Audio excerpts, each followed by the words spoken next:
Jadi momentum berharga tentunya untuk para pekerja di seluruh Indonesia. Beberapa di antaranya memperingati dengan aksi demonstrasi biasanya ataupun dengan cara berbeda setiap tahunnya. Nah, saat ini saya sudah tersambung kembali bersama anggota Komisi 9 DPR RI, Rahmat Handoyo. Selamat sore Pak Rahmat.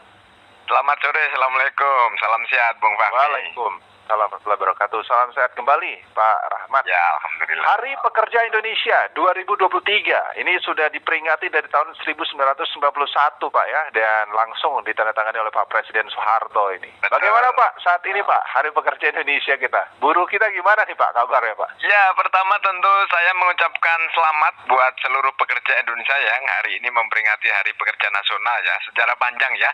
Mulai dari Serikat Buruh seluruh Indonesia, kemudian berubah SPSI, kemudian sekarang adanya kebebasan untuk berekspresi, berkumpul, menyatakan pendapat dalam bentuk berbagai macam federasi dan serikat pekerja, suatu hal yang sangat bagus ya untuk iklim demokrasi. Nah, penting bagaimana agar beberapa yang ingin saya berikan catatan buat teman-teman kerja. Pertama tentu selamat, yang kedua bagaimana agar para pekerja itu terus bersatu. Yang kedua bangga terhadap sebagai pekerja identitas, dan yang paling penting adalah bagaimana saling bahu-membahu menyuarakan untuk meningkatkan kesejahteraan. Tidak hanya sebatas itu saya kira, Bung Fahmi, bagaimana kita untuk berupaya meningkatkan keselamatan dunia kerja. Nah, itu penting ketika kita kerja merasa nyaman, merasa aman, ketika ada rasa terlindungi dari dunia keselamatan kerjanya masing-masing setiap pekerja, itu harus kita lindungi bersama-sama.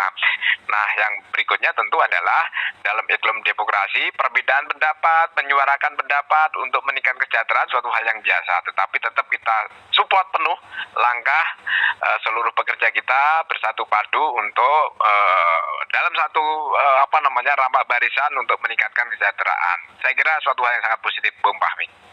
Baik, Pak Rahmat, tapi kalau saat ini sendiri ya Pak ya, keadaan dari buruh-buruh kita ini bagaimana Pak? Apakah sudah sesuai apa yang mereka minta dengan apa yang diberikan Pak?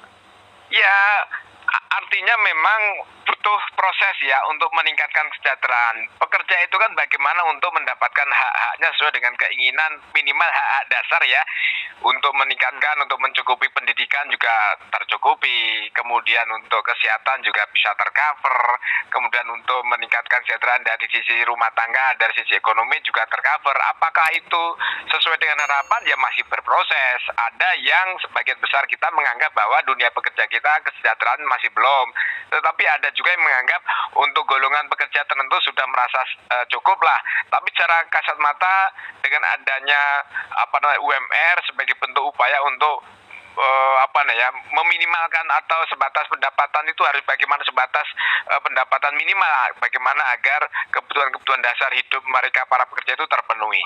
Ya kalau dirasakan apakah sesuai dengan harapan, ya saya kira masih berproses, masih belum sesuai dengan harapan barangkali ya, tapi ada juga nganggap yang itu tergantung level. Tapi kalau dari sekitar pekerja level buruh memang masih butuh perjuangan, butuh kolaborasi, tetapi kita harus ingat bahwa antara pekerja itu adalah aset bangsa, sedangkan pengusaha itu aset bangsa. Saya kira ketika tuntutannya kepada para pengusaha itu belum sesuai harapan, saya kira jalan tengahnya adalah duduk bersama, bagaimana untuk meningkatkan pendapatan, meningkatkan kesejahteraan, ya komunikasi dengan pengusaha, dan itu pengusaha juga bagaimana kita duduk dengan pemerintah untuk ada titik jalan tengah untuk meningkatkan kesejahteraan. Masih butuh perjuangan, Bung Fahmi, untuk meningkatkan kesejahteraan dari para dunia pekerja kita, begitu, Bung. Baik. Masih membutuhkan perjuangan, tapi ada yang mengatakan begini Pak, jika di-compare Pak ya, buruh kita dengan buruh yang ada di luar sana Pak ya, katanya nih buruh kita yang paling kecil pendapatan. Ini benar nggak sih Pak? Ya begini, kalau kita berpakasar makro, kita tidak sebatas dari sisi nilai dari sisi pendapatan dari yang dia dapat, tapi harus diikuti bahwa peningkatan pendapatan atau kesejahteraan pekerja itu tentu akan berimplikasi atau inheren atau sebanding dengan ketika pertumbuhan ekonomi nasional.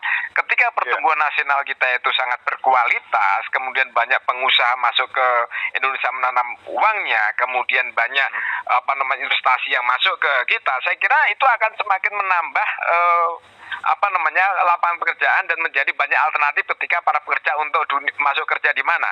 Tetapi kalau pertumbuhan kita itu masih sangat stuck atau paling tidak masih tidak sesuai dengan keinginan secara kita bersama, meskipun secara internasional kita sudah termasuk yang sangat baik di mata di negara yang lain, saya kira ini memang masih butuh proses ya untuk menjadi negara maju ya. Ya kita tidak bisa apple to apple pendapatan pekerja antara negara maju dengan negara industri maju dengan negara yang berkembang. Ingat, kita masih negara berproses, negara berkembang ya, masih tumbuh, masih berkembang, sehingga untuk meningkatkan atau minimal sejajar dengan negara maju saya kira masih butuh proses. Tetapi kita masih sudah menuju dalam proses yang positif ya, pertumbuhan ekonomi terus di atas 5% meskipun kita masih proses recovery pertumbuhan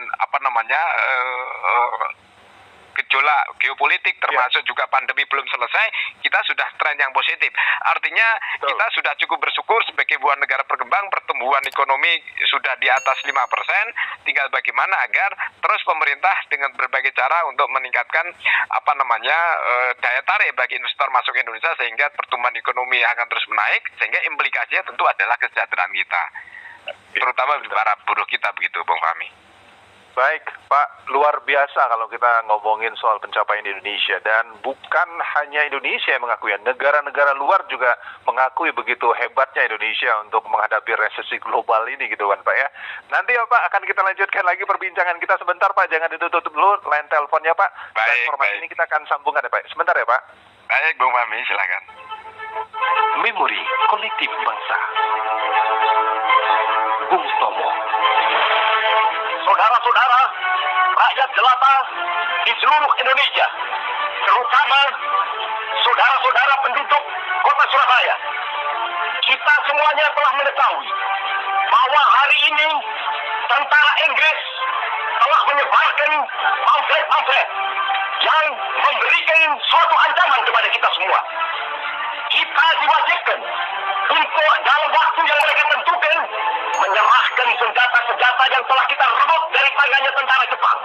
Mereka telah minta supaya kita datang pada mereka itu dengan mengangkat tangan.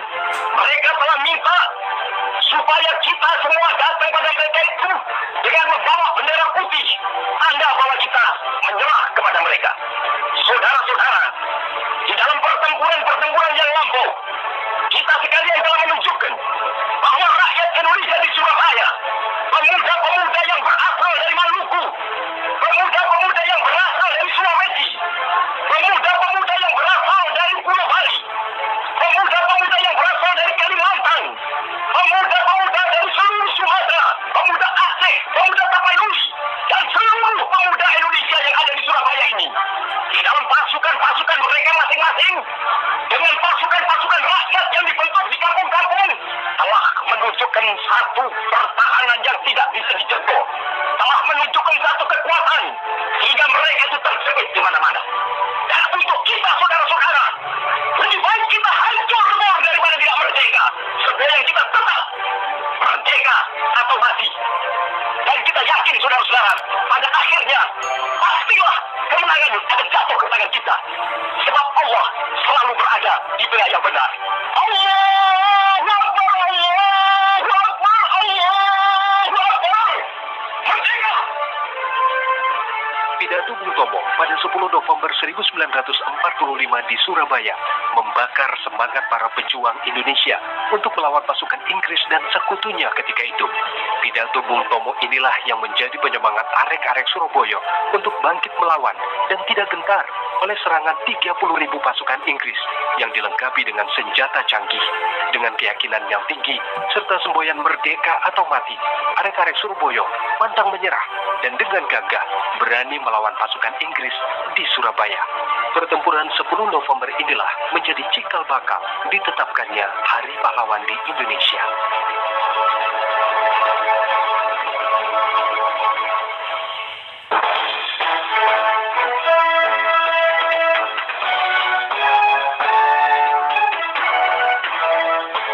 Pro 3, Jaringan Berita Nasional. Pak Rahmat masih bersama kami Pak. Bung Fahmi, siap.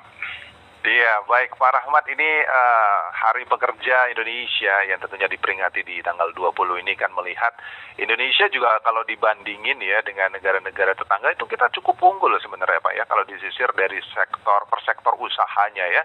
Produktivitas pekerja Indonesia itu lebih tinggi di beberapa bidang gitu ya. Nah, kalau Pak Rahmat sendiri melihatnya seperti apa Pak? Ya, saya kira kita memang memiliki kelebihan ya dengan bonus demografi kita yang luar biasa, dengan begitu banyak penduduk kita. Saya kira kita memiliki sumber daya pekerja kita yang luar biasa. Tinggal bagaimana peluang-peluang bonus demografi itu menjadi satu keunggulan, itu menjadi suatu hal yang sangat positif yang tidak dimiliki oleh negara lain, terutama di negara-negara maju ya, bahwa ternyata orang-orang yang sudah lansia pun sudah masih sangat dibutuhkan untuk dunia kerja. Nah, sedangkan kita ini usia kita yang sangat produktif, sangat melimpah. Nah, tinggal bagaimana kita sinergi antara dunia usaha dengan para pekerja kita. Memang harus disadari Mas, masih butuh perjuangan ya, karena memang hak kebutuhan dasar untuk para pekerja masih butuh perjuangan. Misalnya salah satunya adalah untuk dari sisi kesadaran untuk mencukupi kebutuhan kepemilikan rumah, kemudian kesehatan, kemudian juga untuk pendidikan. Ada yang sudah berproses cukup bagus, tapi masih ada juga yang masih butuh perjuangan. Nah, itu dibutuhkan kolaborasi antara pengusaha dengan para pekerja.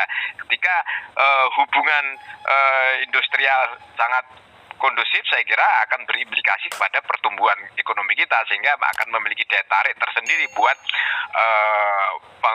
investor masuk ke Indonesia, sehingga tidak akan ada rasa kekhawatiran. Nah, itu berbeda dengan negara lain ya. Jadi ketika negara lain membutuhkan dunia kerja, kita pun sudah melimpah gitu loh ketika banyak investor yang masuk ke Indonesia. Nah, untuk itu saya kira dibutuhkan kerjasama dan kolaborasi.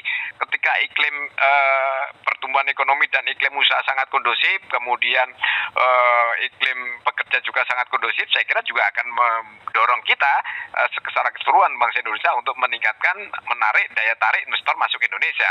Nah, itu saya kira sekarang ini era demokrasi ya, era demokrasi yang luar biasa setelah era reformasi ya. Kita berserikat bebas, berorganisasi bebas, mendirikan federasi juga bebas, menyuarakan aspirasi juga bebas, tetapi tetap harus kita sama-sama jaga iklim yang sangat kondusif bagi pertumbuhan ekonomi maupun ekonomi nasional.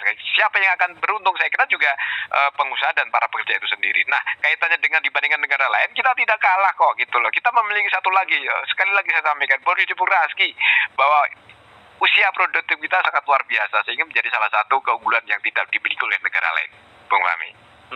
Baik, Pak, mungkin terakhir kalau kita berbicara mengenai investor, ini kita udah di depan mata udah lumayan banyak Pak yang akan masuk ke Indonesia investor ini?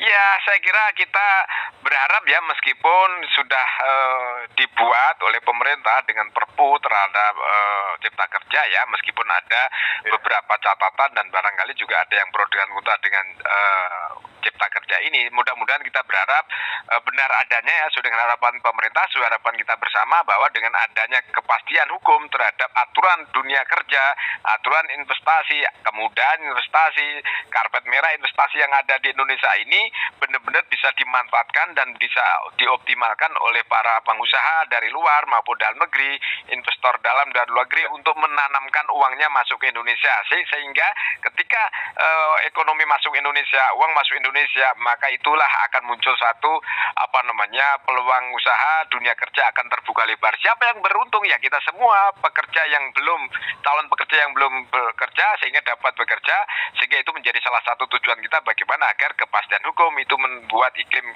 ekonomi tambah kondusif, menambah daya tarik buat iklim investasi yang di Indonesia, sehingga semuanya akan beruntung.